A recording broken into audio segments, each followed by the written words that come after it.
ilmasta voisi löytyä? Voitte sieltä rohkeasti vaan sanoa ääneen. Sieltä!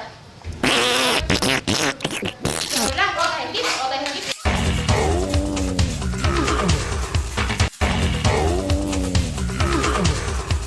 Prosenttia typpeä. Happea 21%.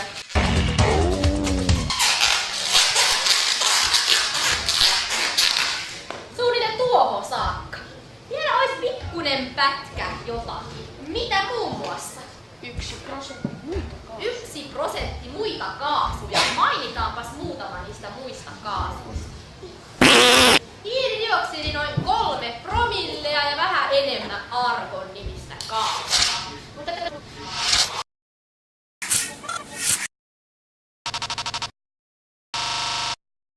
jos nyt ajatellaan ihan arkikielellä, no vittu ei! Ei mennä tiedetermeihin, niin kun laitan tämän puutikun tänne lämpimään liekkiin, niin tässä käytännössä katsoen puu menee happeen tai happi menee puuhun.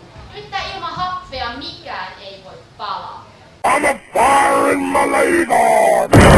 10 pisteen kysymys. Millä saatais tää tikku syttymään uudestaan tulee? Ehdotuksia? Sieltä. Hapeella. Entäs jos mulla ei ole ollenkaan täällä kipinää? No haista vittu sit. Onko muita ehdotuksia? Lämpöä. Tarvitaan myös lämpöä hieman katalysoimaan meidän reaktio.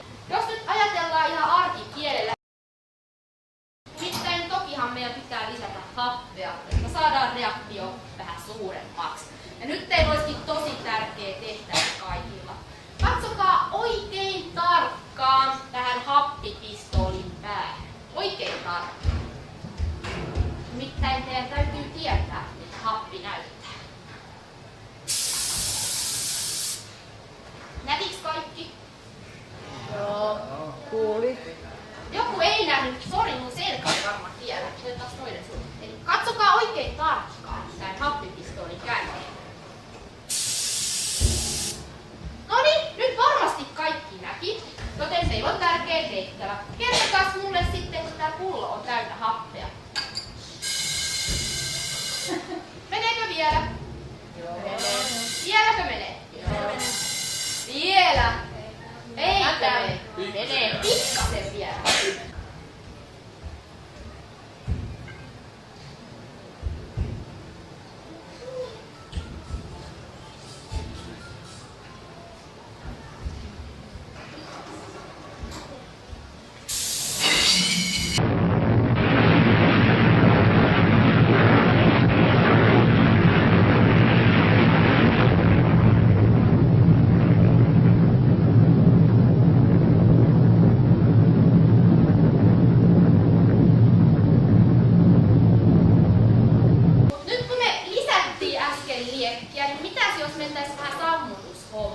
Nimittäin ollaan kuitenkin Heurekassa, niin meidän pitää muistaa nämä turvallisuussäännöt. Täällä on 3 ihan huippuvaarallista palopesäkettä.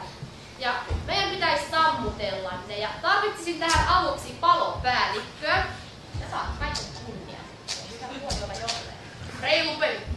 Mä annan sulle täältä kulhoista hellasilmisen. Älä juo, mutta kaada liekin päälle.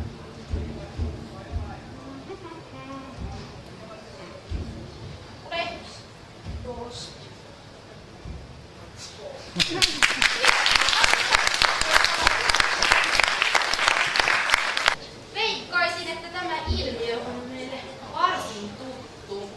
Sanokaapas kun keksitte, että miltä sitä alkaa muistuttaa. Voitte sanoa ihan ääneen. Pilvi. Ihan oikein. Täällä Sammiossa killuu nyt Heurekaan aito sisätilapilvi. Sisätilapilven avulla voidaan muun muassa demonstroida, että ei me nyt niin väärin tehty, kun me kuviteltiin tämmöinen vesi tai joku neste. Nimittäin oli sitten kyse nesteistä tai kaasuista, niin ihan samat luonnonlait, fysiikan lait niitäkin hallitsee. Eli saadaan ihan samanlainen aaltoliike aikaiseksi myös kaasun pintaan. Sitten voidaan jättää yhdessä. Painatapa sitä oikein. Ja yleisö voi kertoa siellä teille, että millainen makkara on täynnä. Vieläkö menee? Menee. Nyt otetaan irti. Aion kaataa kiehuvaa nestemäistä typpeä tälle pienelle lautaselle.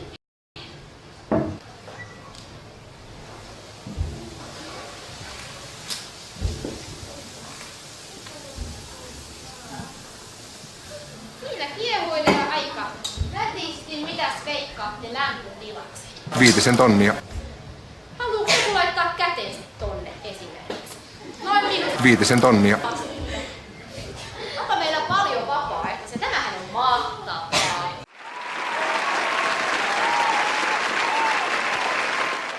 Eli ensin menee sun käsi Tauno ja sen jälkeen menee meidän urhean avustajan käsi.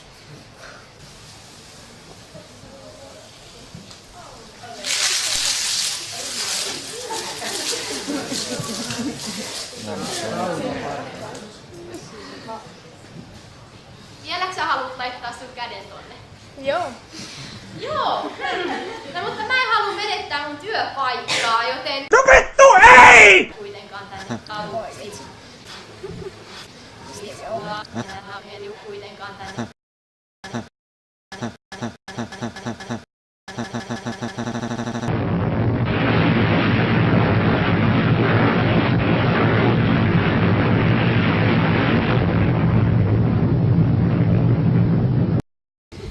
Kolme, 2, 1 ja 0.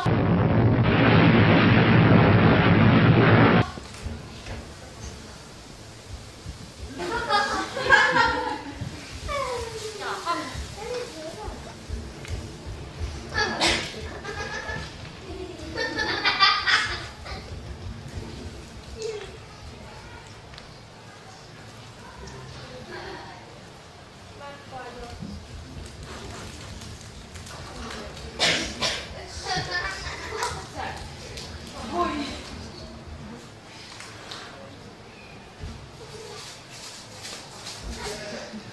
Ja saimme aikaiseksi marakassin.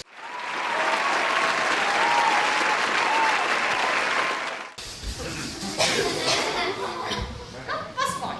Mitä tässä juuri kävi? Mitä tapahtui? No vittu ei! Makkara ei mennyt rikki. Nimittäin, mitä täällä kävi? Täällä oli hiilidioksidikaasua sisällä. Täällä oli hiilidioksidikaasua. Mitä sinne kaasulle kävi? Ja minkälaiseksi muuttui silloin? Aivan oikein, se muuttui hiilidioksidijääksi. Hiilidioksidijää vie paljon vähemmän tilavuutta kuin hiilidioksidikaasu. Muuten varsin hieno keino siivota. Ottakaa kaikki vaan nestemäisen kyynteen. Esitys loppuu tähän. No haista vittu sit. Kiitoksia